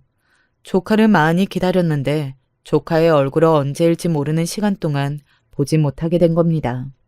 그리고 남편은 정말 용서해주지 않고 다달이 신우이에게 돈을 받았어요. 원래는 그 돈으로 사채를 했어야 하는 건데 하지 못하고 다달이 남편에게 보내는 게 얼마나 괴로울까 생각이 들어 헛웃음이 나왔던 적이 있습니다. 그래도 돈은 꼬박꼬박 보내는 모양이네. 안 보내면 자기 지인들한테 그 영상 내가 다 보낼 거라 했거든. 쟤는 자기 체면이 정말 중요하고 보여지는 거에 목숨 거는 애라 그건 죽기보다 싫을 거야. 그래서 울면서 억지로 돈 보내고 있는 걸걸. 그 모습을 생각하니 그동안 당했던 게 조금이나마 풀리는 듯 했어요. 물론 그런데도 그때 아이를 잃었을 수도 있었을 거란 생각을 하면 화가 불쑥 치밀어 올랐지만 말입니다. 어느 날 시어머니가 저와 남편이 있는 곳에서 넌지시 이야기를 했던 적이 있어요. 그래도 고모가 애가 한번 보고 싶다는데. 시어머니의 그 말을 남편이 확 잘랐던 게 기억이 납니다. 지 때문에 없었을 수도 있는 애를 왜요? 절대 안 보여줘요. 그런 고모 애 교육에도 안 좋고 무슨 소리를 할 줄 알고. 남편의 그 말에 시어머니는 더 이상 말을 꺼내지 못했습니다. 신우이가 아이를 많이 보고 싶어하는 것 같더라고요. 염치 없게 말이죠. 물론 가족이고 연을 완전 끊은 건 또 아니었기에 언젠가 얼굴을 보고 살아야 할 수도 있습니다. 하지만 저는 되도록 그러고 싶지 않아요. 신우이를 생각만 해도 그때 그 악몽 같은 일이 떠올라서 아직 힘들거든요. 벌을 충분히 받고 있다고 생각하지도 않습니다. 가족이라 봐주고 있는 부분도 솔직히 없다고 할 수도 없고 말이죠. 완벽하게 연을 끊어내고 남남처럼 살 수 없는 사람이니까 완전하게 복수를 했다고 할 수는 없겠지만 그래도 이만하면 저는 분풀이나 한 것 같아요. 물론 그래도 제 아이를 보여주거나 만날 생각은 없지만 말입니다. 그리고 저는 신우이가 완전히 아직 반성하고 있다고도 생각하지 않아요. 사람은 쉽게 바뀌는 게 아니라는 걸 이번 기회로 다시 알게 되기도 했고 말이죠. 말을 하다 보니 이야기가 많이 길어진 것 같네요. 이제 그만 마무리해야 할 것 같아요. 들어주셔서 감사합니다. 안녕하세요. 저는 30대 서울에 사는 여성입니다. 요즘 심심해서 사연 유튜브 정말 많이 듣고 있는데 저도 좀 희한한 일을 겪은 적이 있어서 한 번쯤 보내보고 싶어 써봐요. 전 20대 중반에 결혼했어요. 요즘 치고는 상당히 빨리 결혼한 쪽이죠. 대학 졸업 후에 취직도 잘 안 되고 특별히 하고 싶은 일도 없었기 때문에 그냥 결혼하자 싶어서 선을 봐서 결혼했습니다. 사실 사귀어서 결혼하는 것보다 선을 봐서 결혼하는 게 도리어 더 낫다고 생각했어요. 어쨌든 어지간한 조건은 서로 다 알고 결혼하고 수준도 맞춰서 결혼할 수 있었으니까요. 결혼은 사실 현실이고 연애처럼 그냥 로맨스와 환상으로만 살 수 있는 건 아니잖아요. 그래서 저는 요즘 세태하고는 좀 안 맞긴 하지만 선이 낫다고 생각했어요. 실제로도 선자리에 나가서 만난 남자는 제법 저하고 잘 맞기도 했죠. 제가 원하는 사람은 무뚝뚝하더라도 좀 믿음직하고 돈 잘 벌고 가정에 충실한 남자였어요. 선자리 나온 사람도 대기업에 다니는 사람이라 연봉이 상당히 높았고 집안도 괜찮았죠. 왜 대부분 부모님을 보면 그 사람 미래가 예상되잖아요. 이야기를 들어보니 부모님 금실도 좋으시고 특히 아버님이 굉장히 가정적이신 것 같더라고요. 그 남자 말로는 자기 아버지 이야기를 하면서 좀 무뚝뚝하다, 다정하지 않다라고 했지만 사실 그러면서도 가정에 충실한 남자가 진국이라고 생각했거든요. 굳이 말로 그렇게 막 다정하게 굴지 않아도 언제나 가정에 들어와 식구들과 함께하는 사람이 진짜라고요. 그래서 저는 선을 보고 좀 만나다가 얼마 지나지 않아 결혼하기로 했어요. 그쪽도 제가 마음에 들었는지 결혼은 아주 빨리 진행되었죠. 사실 예비 신랑이 나중에 말하기로는 제가 예뻐서 마음에 들었다고 하더라고요. 겉모습은 세련되고 굉장히 날씬하고 예쁜데 말하는 건 요조숙녀 같아서 좋았다고요. 뭐 외모 칭찬하는 말이 싫은 사람은 없잖아요. 저도 예비 신랑이 그렇다는데 좋지 않을 리 없었죠. 서로 선으로 만난 사이라 사실 가족들은 아예 알지 못했어요. 상견례 날이 처음으로 양가 부모님 서로 뵙는 날이었는데 그날 저희 쪽은 친정엄마만 나가실 수 있었죠. 저희 아빠는 외국에서 일하는 직종이라 그때 중동 쪽 건설 현장에 나가 계셨거든요. 저희 아빠가 외국에 계시다는 말을 듣고는 예비 시부모님이 조금 궁금하다는 얼굴이 되시더군요. 상견례로 작은 룸을 빌렸는데 예비 시어머니가 고개를 갸웃거리셨어요. 중동에 가셨다고요? 네, 건물 전기 설계 일을 하거든요. 그래서 지금 프로젝트 마감 시한이 너무 빠듯해서 도저히 들어올 수 없다고 하네요. 아이고, 저런. 예비 시어머니는 안타깝다는 듯 말씀하셨고 예비 시아버지가 이렇게 말씀하시더군요. 뭐 전기 설계하는 친구들 저도 몇 아는데 그 일이 많이 힘들죠. 사무실 안에 앉아서 설계도면 그리느라 많이들 비실대기도 하고. 어딘가 으스대는 말투에서 좀 빈정이 상했어요.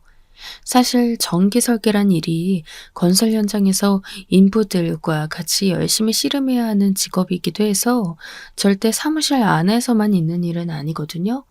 그런데 분명히 그 직업에 대해 잘 모르는 게 분명한 예비 시아버지가 그렇게 말하니까 기분이 상했어요. 하지만 그렇다고 상견례 자리에서 제가 그런 거 아니라고 저희 아빠 하는 일 그렇지 않다고 예비 시아버지 말씀에 꼬투리 잡아 정정할 수도 없잖아요. 그래서 전 그냥 입을 다물었고 저희 엄마도 어색하게 웃으면서 고개만 끄덕이셨어요. 예비 신랑도 사실 그 직업에 대해 잘 모르니까 자기 아버지가 말한 게 맞다고 생각하는지 별말 안 하더라고요. 그거야 탓할 순 없는 노릇이고요. 그래서 저는 아빠가 들어오시지 못한 채로 결혼 진행을 했어요. 친정아빠는 정말 너무 건설 시한이 너무 급했던 터라 결혼식 당일에만 잠깐 들어오셔서 제 손을 잡아주시고는 나가셨죠.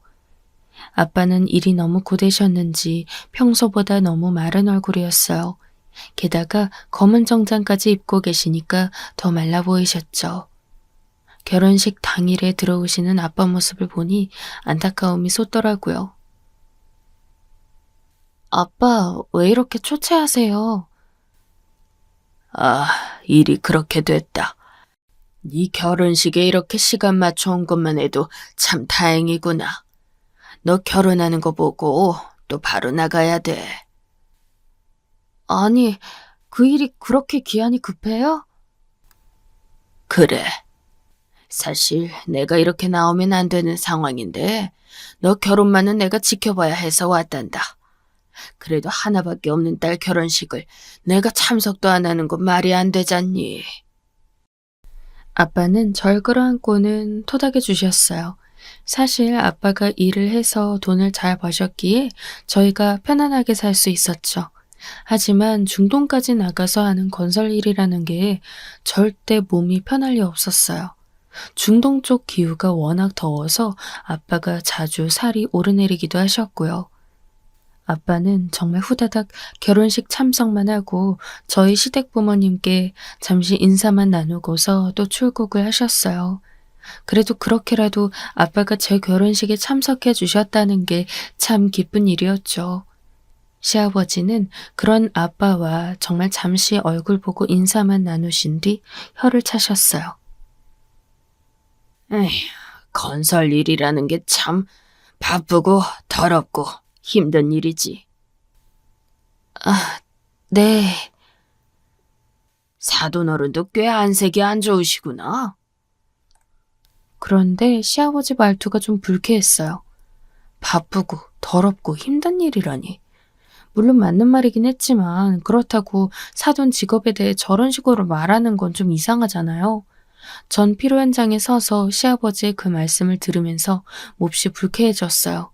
하지만 남편은 그다지 문제라고 생각하지 않는 것 같더라고요. 저는 피로 현장에서 남편을 끌고 나와 둘만 복도에 서서 속삭였어요. 아니, 아버님, 우리 아빠 직업에 대해서 저렇게 말씀하시면 안 되지. 저는 그래도 평상시에는 하고 싶은 말은 그 자리에서 하는 편이었거든요. 시아버지 하시는 말씀을 보아하니 처음부터 남편에게 확실하게 말해둬야 할 것 같았어요. 남편은 그제야 조금 시아버지 말이 과했다는 걸 눈치챘는지 아차 싶은 표정이 되더라고요. 아, 미안. 우리 아버지 내가 항상 말했잖아. 좀 무뚝뚝하고 좀 그러셔. 이건 무뚝뚝한 게 문제가 아니잖아. 자기 위주로 생각해서 말씀을 하셔가지고 오늘은 그냥 좋은 날이니까 좋은 생각만 하자. 아버지 또 그러시면 내가 그러지 말라고 말씀드릴게. 남편은 제 손을 잡으면서 말하더군요. 남편도 무뚝뚝한 편이라 이런 식으로 말하는 게 드문 일이어서 저는 이 남자가 이렇게까지 말하는데 어쩌겠냐 싶어 그냥 입을 다물었어요. 그보다 내 친구들이 자기 친구들 혹시 소개시켜 줄 수 없냐고 묻더라. 자기가 너무 예뻐서 친구들도 예쁠 것 같대. 그래?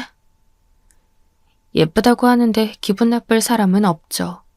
전 남편이 저한테 하는 말에 기분이 좀 나아져서 나중에 제 친구들 중에 원하는 애들이 있으면 소개시켜 주겠다고 했어요. 저도 제 친구들도 꾸미는 거 좋아하고 외모에 관심 있는 애들이 많아서 평균보다는 좀 예쁜 편이었거든요. 내 친구 한 녀석은 자기가 제일 예쁘다고 나한테 부럽다더라. 좀 웃겨. 진심으로 부러워하던데. 더 예쁜 여자 찾으라고 해. 정말이지. 남자들 예쁜 거 되게 좋아해. 그건 본능이라서 어쩔 수가 없다고. 남편은 제가 예뻐서 자랑스럽다면서 무척 좋아했어요. 이건 제 자랑을 하는 게 아니라 남편 눈에 좀 콩깍지가 씌인 것 같더라고요. 왜 결혼 처음에서 신혼 때까지는 아주 콩깍지 많이 쓰는 경우 있잖아요. 남편이 좀 그런 경우였고요. 그래서 저희는 시댁과 친정 중간 정도의 신혼집을 잡았어요. 시댁에서는 저희 신혼집을 시댁 가까이에 잡길 바라셨지만 제가 필사적으로 싫다고 했죠. 시댁 가까이에서 신혼을 시작하고 싶은 사람이 어디 있겠어요. 남편도 고민하긴 했지만 본인도 시댁 근처에 사는 건 싫다고 하더라고요. 우리 아버지가 좀 간섭이 있으셔서 멀리 사는 게 나아. 그래? 잔소리 하셔? 좀 그러셔. 무뚝뚝하신 데다 잔소리까지 하신다니 좀 의외였죠. 보통은 무뚝뚝한 사람들이 그냥 간섭 안 하는 경우가 많잖아요. 좀 골치 아프겠다 싶어서 저희는 최대한 노력해서 신혼집을 시댁과 친정 중간으로 잡았어요. 그런데 시아버지가 정말 잔소리가 엄청나시더라고요. 처음 신혼여행 다녀와서 저희랑 같이 저녁을 먹는데 시아버지가 그러시는 거예요. 너희들 이제 일주일에 2번은 시댁 와서 인사해라. 남편하고 저한테 말씀하는 것 같았지만 사실상 저한테 하시는 말씀이었죠. 전 순간 당황해서 숟가락을 떨어뜨릴 뻔했어요. 아니, 일주일에 2번이라니 너무 심하잖아요. 게다가 시댁과 저희 집 거리는 버스 타고 거의 40분 가야 하는 거리라 더욱 말도 안 되는 소리였죠. 제가 남편 옆구리를 찔렀더니 남편이 어색하게 웃으며 말하더군요. 아버지, 그렇게는 좀 힘들어요. 저도 이 사람 두고 노는 것도 아니고요. 뭐? 무슨 소리냐? 새아가가 직장 다니냐? 아니잖아. 네? 네, 뭐, 그건 그런데요. 그런데 뭐가 문제냐? 일주일에 2번도 뭐다? 와서 인사만 하고 가라는 건데. 숨이 턱턱 막혔어요. 그런데 전 여기서 얌전한 며느리 노릇을 할 것이냐 아니면 제 할 말 하고 미움받을 것이냐를 선택해야 한다는 생각이 본능적으로 들었어요. 솔직히 여기서 얌전하게 굴면서 몇 년 시아버지가 바라는 대로 살고 나면 그 다음엔 좀 나아질 수도 있겠죠. 하지만 아닐 수도 있잖아요. 평생 시부모님이 원하는 대로 시집살이 하면서 살 수도 있겠더라고요. 그래서 저는 그냥 평소 성격대로 말하기로 했어요. 그건 안 될 것 같아요, 아버님. 뭐? 시아버지가 깜짝 놀라 절 보시고 남편도 놀라 흘끔 절 훔쳐보더군요. 남자가 그렇게나 간이 작아서 어디다 쓸지 참. 전 그냥 먹던 숟가락 내려놓고 말을 했어요. 저 일주일에 2번은 못 와요. 거리도 차 타고 40분이 넘고요. 그리고 저도 제 생활이 있어서 시댁에 그렇게까지 시간은 못 써요, 아버님. 뭐라고? 아니, 너 한 달에 1번도 많다고 생각해요, 솔직히. 저는 하고 싶은 말을 했어요. 안 그럼 질질 끌려갈 것 같더라고요. 시아버지는 멍해서 절 쳐다보시더니 점점 더 얼굴이 시뻘개지셨죠. 화가 나서 어쩔 줄 몰라 하시는 것 같더군요. 너 그게 무슨 소리니? 그래도 제가 새 며느리라 그런지 최대한 소리 안 지르고 자제를 하셨어요. 전 소리 지르셔도 별로 안 무섭긴 했지만요. 말씀대로예요. 저 시댁에 한 달에 1번은 올게요. 그런데 그 이상은 안 돼요. 일주일에 1번 정도 전화 드릴게요. 뭐라고? 제가 할 수 있는 최대한이에요. 미리 말씀드려야 나중에 서로 마음 상하는 일 없을 것 같아서 말씀드리는 거예요. 제 마음이나 아버님을 속이고 싶지 않아요. 시아버지는 얼굴이 울그락불그락했지만 곁에서 시어머니가 애써 말리셨어요. 남편도 중간에서 계속 중재하면서 지금 신혼이라 그렇다 우리는 우리끼리 시간이 필요하다며 제 편을 들어주었고요. 시아버지는 계속 저에게 싫은 소리를 하다가 결국 큰 소리 날까봐 그런지 일단 입을 다무셨죠. 사실 갓 결혼해서 신혼여행에서 돌아온 며느리한테 소리를 지르긴 좀 쉽지 않았겠죠. 그러더니 시아버지는 한숨을 무겁게 쉬면서 고개를 절레절레 흔드셨어요. 저희는 그날 집으로 돌아왔어요. 시아버지는 또 시댁에서 자고 가라고 성화를 부리셨지만 이번에는 남편이 나서서 괜찮다고 하고는 집으로 돌아와 버렸죠. 아버님 진짜 좀 극성이시다. 저는 최대한 부드러운 단어를 골라낸 게 그거였죠. 남편도 좀 질렸는지 피곤한 기색이더라고요. 결혼하고 나니까 우리 아버지 성격 더 깨닫게 된다. 아니, 난 내가 결혼하면 그래도 간섭이 좀 줄어드실 줄 알았어. 그러게, 아들 이제 미혼도 아니고 결혼한 유부남인데 다른 가정이라는 걸 모르시나 봐. 그러게 말이야. 다행히 남편은 확고한 제 편이었죠. 알고 보니 자라면서 결혼 전까지도 아버지한테 당한 게 참 많아 보였어요. 남편은 다정한 맛은 없는 사람이었지만 그래도 성격이 똑부러지긴 했거든요. 저 도와줄 땐 잘 도와주고 별로 불평하는 것도 없었죠. 그냥 전형적인 무뚝뚝한 한국 남편 정도였는데 시아버지는 남편과는 전혀 다른 스타일이었어요. 설마 시아버지와 이런 트러블이 있을 줄은 상상도 하지 못해서 저는 좀 난감해졌죠. 친구들한테 이야기를 들어봐도 언제나 시어머니하고 문제가 있었지 시아버지와 문제가 있었다는 얘기는 별로 들어보지 못했거든요. 그 이후로도 저는 시아버지와 사사건건 부딪혔어요. 제가 부딪힌 게 아니라 시아버지가 계속 간섭하고 시비를 거셨죠. 아마도 새 며느리인 제가 시아버지와 기싸움을 한다고 생각하신 모양이에요. 제가 하는 행동 하나하나에 태클 걸고 트집 잡으면서 뭐라고 하셨었죠. 하다못해 제가 장 봐오는 리스트까지도 내놓으라 하시면서 싫은 소리를 하셨거든요. 저는 직장에 안 다니고 전업주부로 살림을 하고 있었기 때문에 시아버지는 당연히 제가 아주 알뜰하게 살림해야 한다고 주장하셨어요. 제가 말했던 대로 전 한 달에 한 번 정도 시댁에 가서 인사를 드렸는데 사실 그것도 좀 많다고 생각했거든요. 아시겠지만 남편이 주말만 쉬는데 그 시간을 빼서 시댁에 가서 시부모님과 함께 있어야 하니까 그게 되게 싫었어요. 그런데 시아버지는 그것도 모자라 저한테 살림하는 가계부하고 장을 볼 때 뭘 사가는지까지 보여달라고 하셨죠. 전 처음엔 농담으로 여겨서 적당히 대답해드리며 넘기려 했어요. 그런데 시아버지는 그게 농담이 아니더라고요.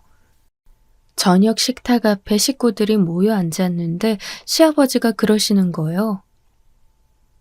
예, 너 정말 돈 아껴 써야 한다. 전업으로 주부할 거면 너도 프로페셔널한 의식이 있어야 해. 네, 잘할게요. 쓸데없는 트러블 더 일으키고 싶지 않아서 저는 적당히 대답해드리고 넘어갔죠.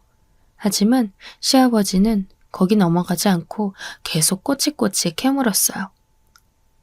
너 설마 마트에서 일회용 밥이나 레토르트 식품 같은 걸 사다 먹는 건 아니겠지? 전업주부는 절대 그런 짓 하면 안 된다.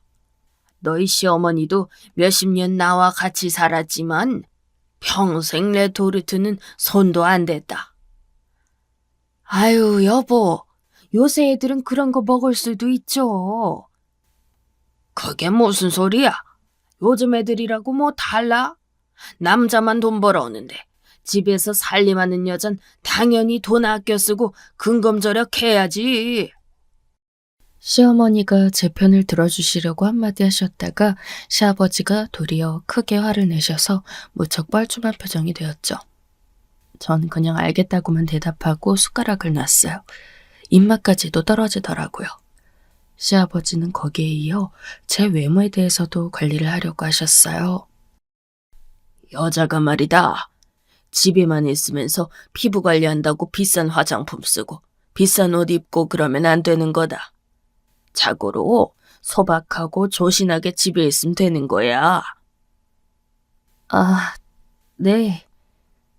그래, 너 말이다. 그렇게 손톱에다 이것저것 바르고 그러지 말라는 거다. 머리도 그렇고 그게 다 돈이다. 시아버지는 꼬치꼬치 까탈스럽게 말씀하셨죠. 말을 듣자니 제가 이래저래 꾸미고 다니는 것이 무척 싫으셨던 모양이었어요.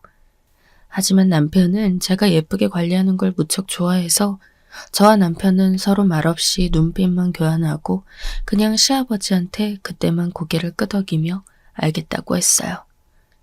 시아버지는 끝없이 그런 식이었죠. 살림하는 여자는 무엇도 하지 말아야 한다. 그저 아끼면서 애나 낳아서 잘 길러야 한다. 남편 내조나 잘해야 한다. 그리고 절대 남의 남자도 만나지 말아야 한다. 무슨 조선시대인 줄 알았다니까요.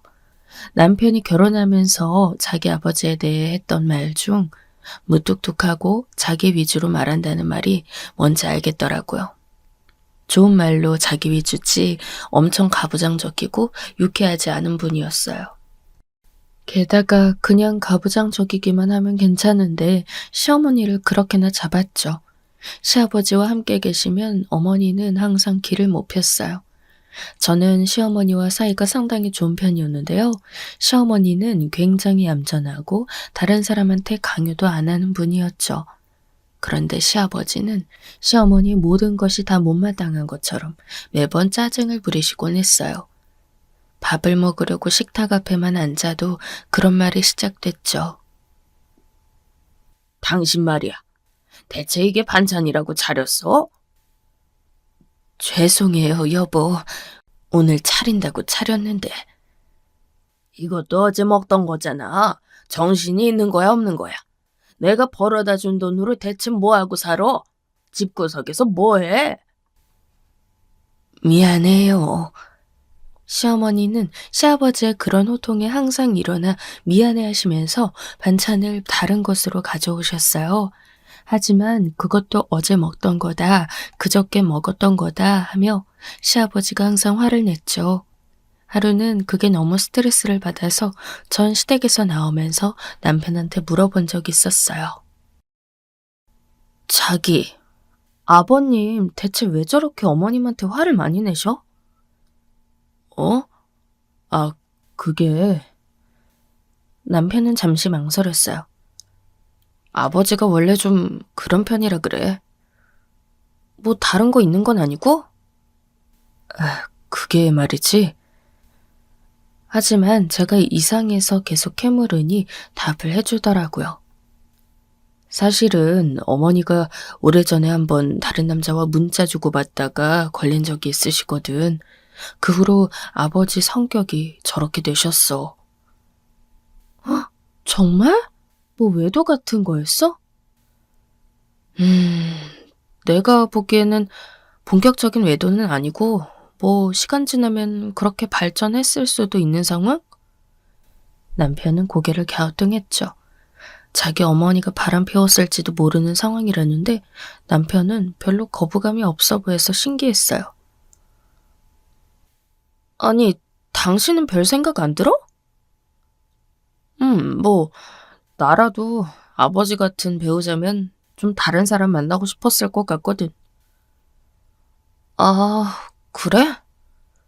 그렇지. 자기도 생각해봐.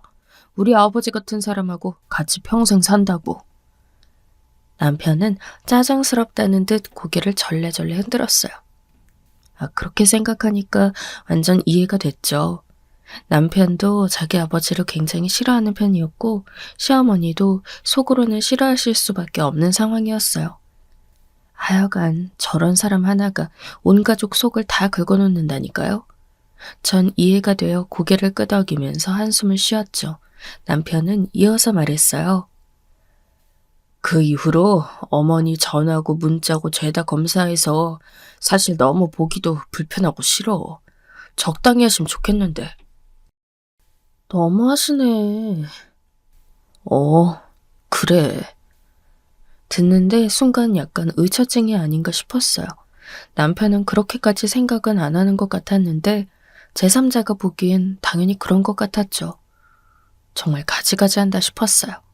시어머니는 제가 보기에도 너무 얌전하고 소박한 분이었고 시아버지 같은 분과 살면 저라도 다른 사람한테 한눈 팔고 싶어질 것 같거든요. 물론 바람이 잘하는 짓이라는 건 아니지만 시어머니가 정말 바람핀 것도 아니고 그냥 문자 몇 번 주고받았을 뿐인데 그걸 빌미삼아 저런다는 게 너무 끔찍했어요. 그러고 나서 시아버지는 계속해서 저한테 트집을 잡으셨죠. 제가 행동을 잘못하길 바라는 수준이 아닌가 싶어질 정도였어요. 그런데 그러던 어느 날 저는 저희 아파트 수도꼭지가 고장나서 이걸 어떻게 해야 하나 알 수 없어 아파트 관리실로 찾아갔어요. 그런데 가는 중간에 관리 직원분을 만났죠. 아유, 뭐 볼일 있으세요? 관리인 복장을 막 벗고 나오던 관리 직원이었어요. 모두 70 넘은 노인분들이 많은 관리실에서는 40줄로 상당히 젊은 분이었죠. 거의 설비 관리를 맡고 계신 분이라 저는 얼른 그분께 가서 여쭤보았어요.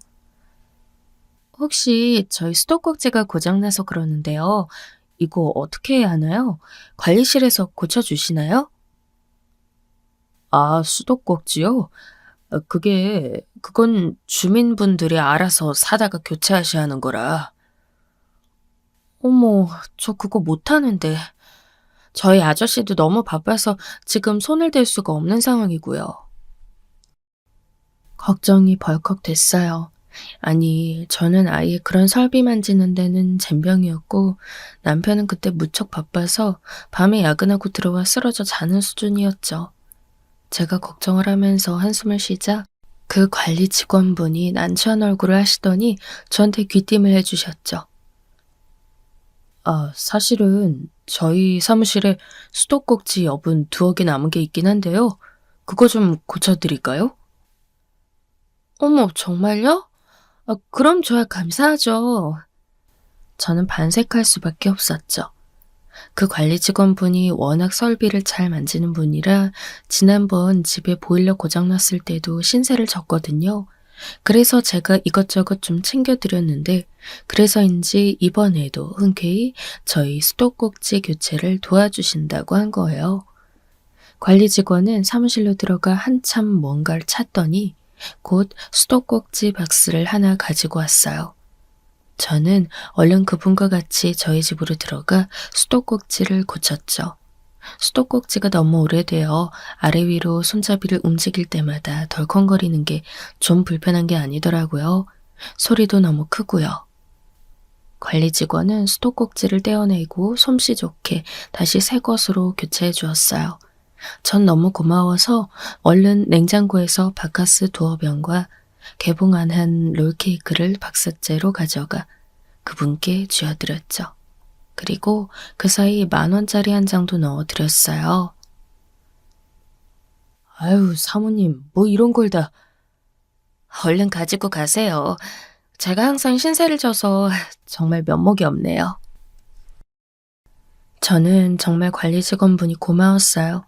자칫하면 혼자 땀을 뻘뻘 흘리면서 한참 고생해야 할 일을 그분 덕분에 순식간에 치울 수 있었으니까요.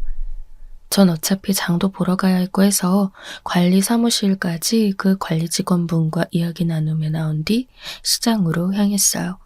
장바구니까지 들고 나와 생선이며 콩나물이며 필요한 걸 전부 산 뒤 저는 다시 아파트로 향했죠. 그날은 그냥 그렇게 지나갔어요. 남편도 밤늦게 들어와서 야식이라도 차려달라 해서 전 야식도 맛있게 두부를 부쳐 차려주었고 남편은 만족스럽게 먹고서 잠이 들었고요. 평소와 전혀 다를 바 없는 날이었죠. 그런데 그 다음 날이었어요. 저는 그날 문화센터에서 뭘 배우는 게 있어서 거의 강의를 들으러 나갔는데 아침 11시쯤 남편에게 전화가 왔어요. 그 시간은 남편이 한참 바쁠 시간이라 전화 오는 게 희한했지만 앞에서 선생님이 강의 중이라 받을 수가 없었죠. 30분쯤 뒤 쉬는 시간이 되어 저는 남편에게 다시 전화를 했어요. 자기, 왜? 아니, 아버지가 이상한 말씀을 하시는데? 이상한 말씀? 뭐, 시아버지가 이상한 소리 한 게 한두 번도 아니고 뭔 소린가 싶었죠. 그런데 남편이 더듬거리면서 말한 건 충격적이었어요. 당신이 지금 바람 피우고 있다던데? 낯선 남자하고 같이 집까지 들어갔다고. 뭐라고? 저는 어처구니가 없어 입을 딱 벌렸어요. 아니, 시어머니를 의심하는 것도 모자라 이젠 며느리까지 의심하는 건가 싶었죠. 아버님 제정신 아니신 거 아니야? 전 정말 화도 나고 짜증스러워서 불쾌하게 말했어요. 하지만 남편은 말을 더듬다가 이러는 거였어요. 하지만 아버지가 사진도 보내셨어. 자기랑 어떤 남자가 아파트 입구로 들어가는. 뭐? 낯선 남자와 같이 들어간다고. 분명 문제 아니냐고 난리를 치셔서. 무슨 놈의 사진이라는 거야. 일단 보내봐. 알았어. 남편은 시아버지가 보냈다는 사진을 곧 핸드폰으로 보냈어요. 저는 그 사진을 보고 어처구니가 없어서 헛웃음이 나왔죠. 그건 바로 어제 그 관리 직원분하고 같이 아파트로 들어가던 제 모습이었어요. 관리 직원분은 당시 직원복을 벗고 나오던 터에 저와 만났기에 사복을 입고 있었죠. 어디서부터 어처구니 없어야 할지 알 수 없는 노릇이었죠. 아니, 이거 아버님이 찍으신 거야? 그랬나 봐. 아니, 그러셨대. 우리 집에 와서 그럼 나 감시하고 계셨다는 거야? 왜? 그게 여자들은 언제 한눈 팔지 모른다고 감시를 계속해야 하는 거라고. 어처구니가 없더라고요. 솔직히 시아버지가 끔찍하기까지 했어요. 내 옆에 있는 남자? 진짜 어이가 없네. 이런 것까지 다 보고해야 하고. 관리실에서 일하는 분이야. 그 설비 담당자분. 알지? 그분이야? 그런데 왜 옷을 안 입고 있어서? 퇴근하시는 길에 붙잡아서 내가 수도꼭지 고쳐달라고 했거든. 며칠 전부터 수도꼭지 엄청 소리 컸고 내가 어제 고쳤다고 얘기했지? 그랬구나. 다행이다. 남편은 안도의 한숨을 내쉬었어요. 아니, 이 사람까지 날 의심한 건가 싶어서 발끈하려는데 남편이 청천벽력 같은 소리를 했어요. 아니, 아버지가 자꾸 자기가 바람 피운다고 딸을 어떻게 키운 거냐고 막 그래서. 아버님이? 그래서 지금 자기 친정 주소 물어보셔서 알려드렸거든. 아마 거기로 가실 것 같은데. 뭐? 아니, 미쳤어? 그걸 왜 알려줘? 아니, 그보다 우리 친정 가서 뭐 어쩌려고? 전 당연히 참다 못해 소리가 높아졌죠. 다른 사람도 아니고 저희 부모님한테 행패 부리겠다는 뜻이 뻔히 보이니까 순간 머릿속이 돌더라고요. 아니, 그게 난 아버지가 정말로 가실 줄은... 닥쳐. 끊어. 전 너무 화가 나서 그냥 남편의 전화를 끊고 곧장 문화센터에서 뛰쳐나가 차를 탔어요. 운전해서 저희 친정집으로 가는 30분이 끔찍하도록 길게 느껴지더군요. 그 미친 시아버지가 대체 저희 집으로 가서 무슨 소리를 할지 정말 상상되지 않았어요. 저는 친정 앞에 얼른 차를 주차하고서 대문으로 뛰어갔어요. 대문 바로 앞에서 시아버지가 서 있더군요. 배를 막 누르려던 참이었는지 절 보고서는 마치 잘 걸렸다는 듯한 표정이 되었어요. 너 잘 왔다. 시아버지가 정말 듣기 싫은 소리로 찢어지듯 소리를 질렀어요. 딸 교육을 그따구로 시켰어. 다 나와. 네 친정 식구들 다 나오라고 해. 뒤졌어 아주. 뭐라고요? 저기 아버님. 남편이 뼈 빠지게 밖에서 일하고 있는데 넌 며느리라는 게 지금 집에 앉아 남자를 불러들여? 어? 아버님, 그런 거 아니에요. 사람 말 좀 들어보세요. 들을 게 뭐가 있어? 너 같은 건 더러워서 사람 말하는 게 아니야. 시아버지는 막무가내로 동네가 떠나가라 소리를 질렀어요. 저희 친정집은 이 동네에서 오랫동안 토박이로 살아온 분이었고 여기는 단독주택 동네라 누가 어디 사는지 대부분의 사람들이 다 알고 있었죠. 내가 너희 부모 다 머리채 잡아 뜯어버리고 갈 거다. 하여간 여자들이란 눈만 떼면 딴짓을 하니 집에서 가정교육을 철저히 시켰어야 하는 거야. 시아버지는 목이 피라도 나지 않나 싶을 정도로 소리를 질렀죠. 전 정말 어이없어서 이 인간이 대체 무슨 생각을 하는지 머리 뚜껑을 따보고 싶더군요. 그래서 저희 부모님 때리기라도 할 요량으로 오신 거예요?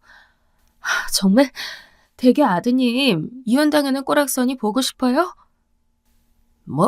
뭐야? 이혼을 당해? 누가 이혼당해? 당하는 건 너지. 시아버지가 기막히다는 듯 목에 핏대를 세웠지만 저 역시 지지 않았어요. 저도 그렇게 호락호락한 성격은 아니었거든요. 네 애비나 나오라고 해. 우리 아빠는 왜요? 시아버지가 목소리를 키울 때마다 저도 목소리가 커졌어요. 당연하죠. 누구 좋으라고 기가 죽어요. 그런데 그때 저희 집 쪽에서 아빠 목소리가 들렸어요. 왜 그러십니까, 사돈어른? 아빠는 샤워를 하다 말고 뛰쳐나오셨는지 수건을 목에 걸고 계셨어요. 러닝셔츠 바람이라 어깨와 팔이 다 다 드러나 있었죠. 사실 아빠는 젊은 시절 좀 놀던 가락이 있는 분이었어요. 그래서 어깨와 등에 걸쳐 문신이 있는 분이었는데 남들이 보기엔 그게 위압감이 있다고 하더라고요. 아니, 솔직히 조금이 아니라 많이 있었거든요. 아빠가 얼굴은 초췌할 때가 많아도 일단은 옷을 벗으면 근육이 짱짱하게 드러나는 체형이기 때문에 문신하고 더불어 굉장히 험악해 보이기도 했어요. 그 모습을 하고 아빠가 현관문을 열고 나오니 시아버지가 순간 조용해지더라고요. 저는 시아버지가 너무 조용해져서 이 사람이 뭘 잘못 먹었나 싶어 돌아봤는데 시아버지 얼굴이 조금씩 참백해지더군요. 그리고 기세등등하게 저라도 때릴 것처럼 들어올렸던 주먹이 천천히 내려갔고요. 그게 아니고 사돈어른. 예, 저 부르시는 것 같아 나왔습니다. 왜 그러시죠? 아빠는 불쾌한 낯을 그대로 드러내며 인상을 찡그리셨어요. 중동에서 한참 일하다가 돌아오셨으니 피부도 새카맣게 타신 상태였고 아무래도 험악했어요, 인상이. 시아버지는 잠깐 뭐라고 말하려다 곧 입을 다물더군요. 제 눈에도 순식간에 쪼그라든 꼬라지가 훤히 보였어요. 아닙니다, 사돈어른. 그게 아니라... 무슨 일인지 말씀해 주셔야 제가 알죠. 아닙니다. 제가 다음날 다시 오겠습니다. 그럼 이만. 시아버지는 순식간에 허허 웃으며 뒤로 물러나서 급한 걸음으로 멀어져 갔어요. 전 너무 어처구니 없어 멀어지는 시아버지의 뒷모습을 쳐다보았죠. 아빠는 현관문 앞에 서서 알 수 없다는 얼굴로 고개를 젓더니 저를 보고는 얼른 들어오라며 웃었어요. 순간 저는 너무 억울하고 화나는 마음이 북받쳐 곧장 대문을 열고 들어가 아빠에게 안겨서 울어버렸죠. 저는 저 혼자 있을 땐 그래도 잘 싸우지만 부모님이 계시니까 저도 모르게 눈물이 났어요. 엄마도 나와서 자초지종을 듣고는 그놈 집안에 다시는 가지 말라고 화를 내셨고 아빠도 조용하게 주먹을 주셨어요. 저는 아빠가 한때 꽤나 날리셨다는 걸 알아서 진정하시라고 아빠 어깨를 잡아드렸죠. 아빠도 한참 숨을 몰아쉬며 화를 가라앉더니 고개를 끄덕이셨어요. 일단은 여기 있어라. 김서방이 너 찾으러 오면 그때 말하자꾸나. 네, 알았어요, 아빠. 저도 그럴 생각이었어요. 이대로 뒀다간 시아버지한테 끌려다니면서 저희 결혼 생활이 아예 파탄 나버릴 것 같더라고요. 그래서 저는 아예 집을 안 갔어요. 결국 남편에게 전화가 왔고 자초지종을 들은 남편은 퇴근하고서 곧장 저희 친정으로 왔죠. 남편을 앞에 앉혀두고서 아빠는 한참 말이 없으셨어요. 남편도 이게 얼마나 말이 안 되는 상황인지 인지하고 있어서 제대로 뭐라 말씀드리지 못했죠. 저희 아빠가 또 카리스마 있는 분이거든요. 지금 자네 아버지가 얼마나 우리 애한테 그리고 우리한테 잘못을 저지른 건지 알고 있는 거지? 네, 장인어른 물론입니다. 저희 아버지께서 워낙 좀 그런 분이라서 제가 막지 못했습니다. 죄송합니다. 자네는 우리 딸이 방파제 같은 사람이 되어야 해. 이런 식으로 자네 아버지에게 막 휩쓸려 다니면 난 우리 딸 그대로 둘 수 없네. 다시 우리한테 오게 해야지. 이혼시키겠다는 말을 점잖게 하시는 아빠의 말씀에 남편은 사색이 되었죠. 남편은 아빠 앞에서 무릎 꿇은 채로 죄송하다고 몇 번이나 사과했고 앞으로는 아예 저를 시댁과 상종시키지 않겠다는 다짐까지 했어요. 그 후 며칠간은 제가 친정집에 머물렀고 남편은 퇴근 후 친정으로 와서 저를 보고 갔죠. 그러면서 남편은 시댁과 아버지한테 이 상황을 다 말씀드렸다고 해요. 제가 바람을 핀 게 아니고 오해였다는 사실과 저희 집에서 단단히 화가 났다는 사실까지요. 그래서 뭐래셔?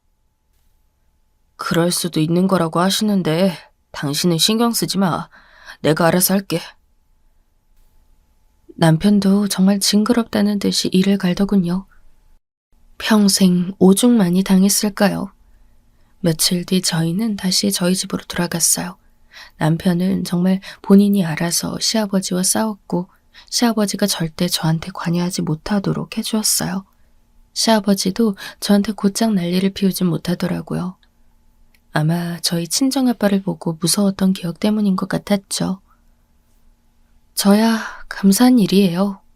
남편은 정말 정이 떨어져 버렸는지 시아버지한테 아예 본인도 거의 연락을 안 하기 시작했고 그 이후로는 저희 집과 시댁 간 교류가 끊어지다시피 했어요. 지금도 남편한테는 가끔 시아버지가 전화를 하는 모양이지만 저한테는 아무런 이야기도 들리지 않답니다. 제 이야기는 여기까지입니다. 즐겁게 들어주셨으면 좋겠어요.